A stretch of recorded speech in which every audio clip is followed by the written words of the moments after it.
उत्तराखंड में भारी बारिश और ऑरेंज अलर्ट के चलते केदारनाथ यात्रा को अस्थायी रूप से रोक दिया गया है। श्रद्धालुओं की सुरक्षा को ध्यान में रखते हुए प्रशासन ने ये एहतियाती फैसला लिया है।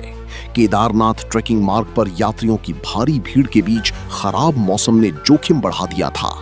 गढ़वाल मंडल के आयुक्त आनंद स्वरूप ने बताया कि मौसम सामान्य होने तक यात्रियों को श्रीनगर सहित निर्धारित पड़ाव स्थलों पर रोका जाएगा। भारत मौसम विज्ञान विभाग IMD के अनुसार उत्तरकाशी, रुद्रप्रयाग, चमोली, बागेश्वर और पिथौरागढ़ समेत कई जिलों में हल्की से मध्यम बारिश, गरज चमक और ऊंचाई वाले क्षेत्रों में बर्फबारी की संभावना है। 3500 से 3800 मीटर से अधिक ऊंचाई वाले इलाकों में मौसम और अधिक खराब हो सकता है।